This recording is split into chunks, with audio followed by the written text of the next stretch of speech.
I used to pray quite often for unity within the church, unity within like the leadership of the church and the teams that I get to work with, even unity, in my family, like unity with my wife and I.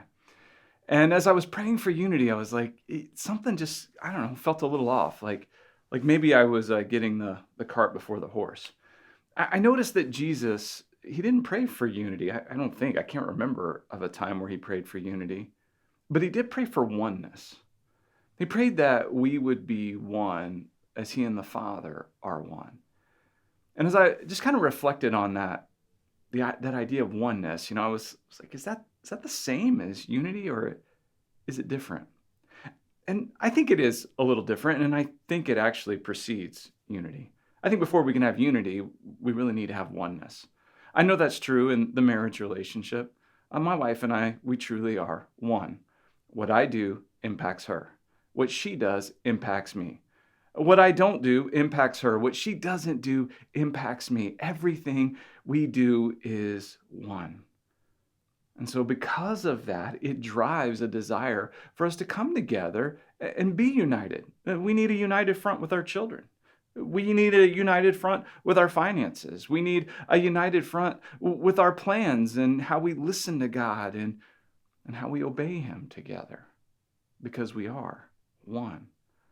And as I reflect on that and just carry that over to the church as a whole and any team I might be a part of, I've really come to begin to pray for oneness. You see, a team that is together needs to have one goal. Without that one common goal, then there's no oneness and there can't be any unity.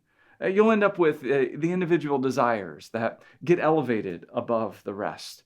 And as those desires are elevated above the rest, then there's disappointment or discouragement or even vanity, insecurity, all kinds of things creep in.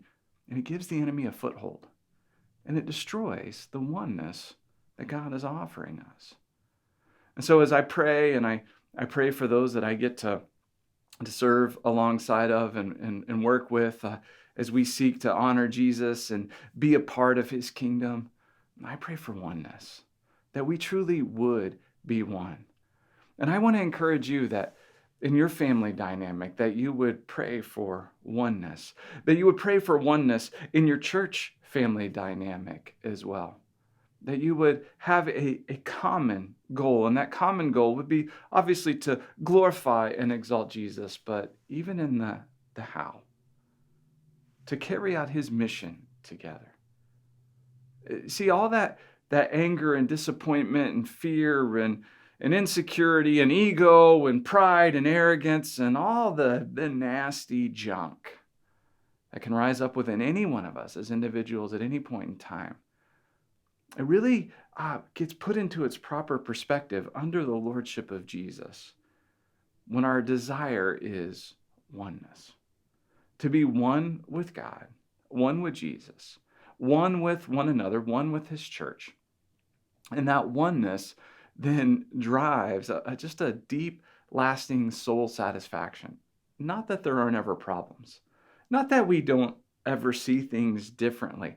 Not that we might not ever need to clash or come together and work towards a solution with one another.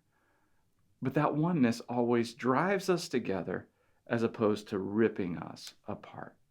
And so if you're feeling that disconnect or a desire to run away, pray for oneness. And let that oneness that Jesus longs for be what drives us back into oneness with him, oneness with his church, and oneness with one another.